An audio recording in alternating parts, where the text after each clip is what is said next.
In the last lecture video, we talked about hypotheses for hypothesis tests. Well, then what you do next, once you have your hypotheses down, is you want to test your claim.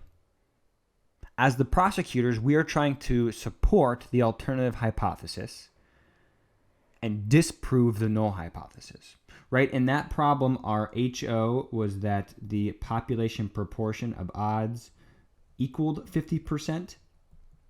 And we were trying to prove, or you were trying to prove rather, that I gave you a fixed dice and that proportion is greater than 50%. Well, how do you prove that? Well, in a criminal trial, what you do is you present evidence. The defendant presents evidence. The prosecutor presents evidence. They have DNA samples. They have eyewitness testimony. They have records. Right? That's how you develop evidence for a criminal trial, criminal court case. In statistics, what we use is data, a sample. So how we're going to test this claim, or how you would test this claim, is you'd get evidence. You'd roll a dice. So imagine you rolled this dice, and you rolled it 2,500 times, and 1,295 of them came up odd. The question you need to ask yourself is, based on this information, did I give you a fixed dice or did I give you a fair dice? Well, if we think about it, there was 2,500 rolls, and we assumed 50% would come up as odd. And so if you were to do this out, you get 1,250. In our actual sample, the actual successes we received was 1,295. You received 45 more odd rolls than what you expected if I gave you a fair dice. So did I cheat you? Well, I mean, if you roll this dice 2,500 times, it's not guaranteed that half are going to be heads and half are going to be tails, even if the likelihood's 50-50, right? There's variability from sample to sample. What we need to think about, and how we should think about these hypothesis tests, how likely was it to have received 1,295 heads if your null hypothesis is true? So if your null hypothesis is true, how likely was it to have gotten your sample results? And if it is very unlikely to have gotten those sample results, if the null hypothesis is true, then it's probably not true. That claim is probably false. The alternative is probably true. In this case, I most likely cheated you. What we need to do is find that likelihood. Find the likelihood of obtaining your sample results if in fact the null hypothesis is true. How we're going to do that is by creating what we call a test statistic. A test statistic compares your sample statistic to your population proportion. So in this case, what we'll do is we'll compare our p-hat, which is our sample proportion,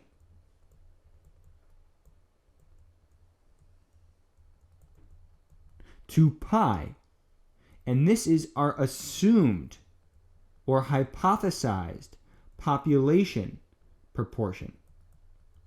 All we're doing is comparing those two metrics, your sample proportion to this assumed population proportion. But we're doing that in terms of standard errors. And we'll notice your standard error for hypothesis test uses your parameter pi instead of p-hat. That's because we're assuming we know pi. We're assuming that is true. So if that's the case, our standard error should be using pi, since we're assuming we know it to be true. For confidence intervals, you'll notice we use p-hat in your standard error, and that's because we are not assuming anything about your population proportion.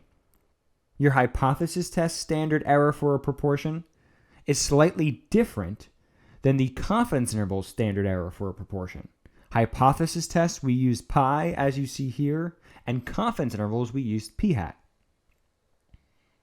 But what we just calculated is what we have seen in the past. You might remember this as a z-score. Remember, that's all a z-score did. A z-score took your sample mean, saw how far away was it from your population mean of your new sampling distribution in terms of standard errors. That's exactly what we're doing here. Sample statistic minus population parameter in terms of standard errors. That's going to be the format of most of your test statistics for hypotheses tests. We're going to take a statistic minus a parameter in terms of standard errors.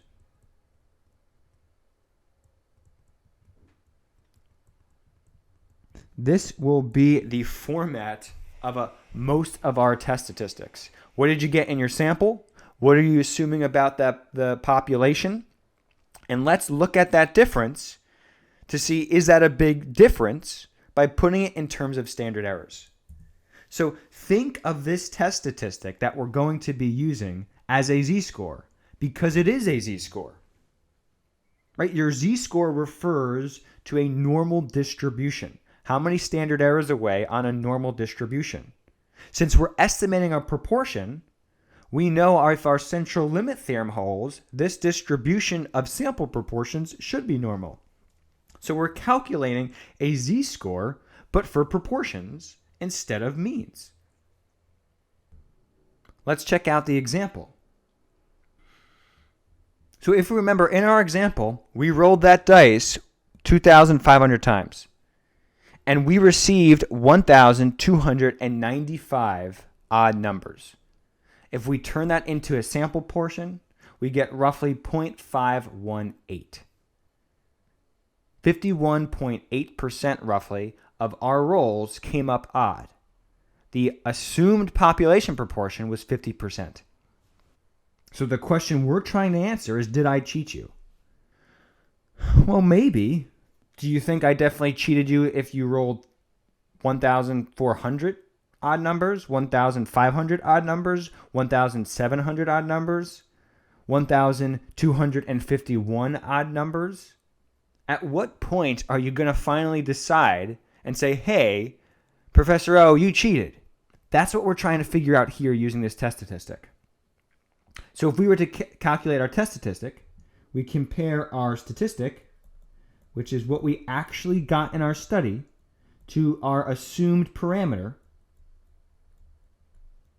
right, which is 50% or 0.5, and then we divide everything.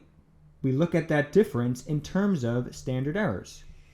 And if we were to do this out, we end up with the value 1.8.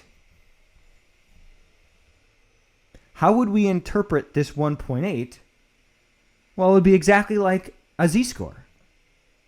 This is saying that our sample proportion of 0.518 is 1.8 standard errors away from our hypothesized population proportion of 50%. It's how many standard errors our sample proportion is from our hypothesized population proportion or assumed population proportion in terms of standard errors. It's 1.8 standard errors away. And what we're trying to do is find the likelihood of getting this sample statistic, assuming the null hypothesis is true, assuming I gave you a fair dice, assuming the probability of rolling an odd number was 50%. So let's find that likelihood. I'm going to make a visualization to represent this likelihood. For our original distribution, we were looking at the distribution of sample proportions. And our assumption is that the population mean of the distribution of sample proportions, our population proportion, is 0.5. Right? We denoted this as mu p hat. And if we remember, pi equals mu p hat. our standard error is a function of a proportion itself. So our standard error, our average distance in observation is from the mean for this distribution, is denoted by this function right here.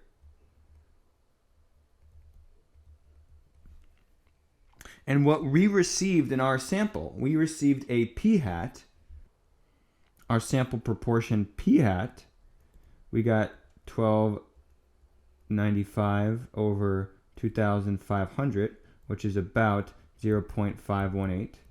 And we can graph that right around here, 0.518. Now what we just did is we turned that sample proportion into a z-score. Right, so for your z-score world, your mean is 0 and your standard deviation is 1. And so that p-hat, that z-score, that what we found, became 1.8. So we took our sample proportion, we saw how different it was from our population proportion in terms of standard errors, right? In terms of standard errors. That distance in terms of standard errors. And this came out to be roughly 1.8.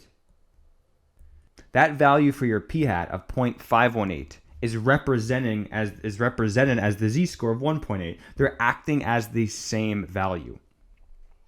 If we wanted to find the likelihood of getting this specific p-hat or this specific z-score, we would denote that as the probability that p-hat equals 0.518 or the probability that z equals 1.8. And since we're looking for the likelihood of one specific outcome over an infinite amount of possibilities, we've seen this before, this comes out to 0%. So there's essentially a 0% chance we would have gotten or we would have received that exact sample proportion or that exact z-score. There's a 0 likelihood of this occurring. And to be honest, whatever p-hat we had, or whatever z-score we had, resulting z-score, regardless of what these values are, this will always come out to essentially 0%. So we can't find the likelihood by looking at one specific value.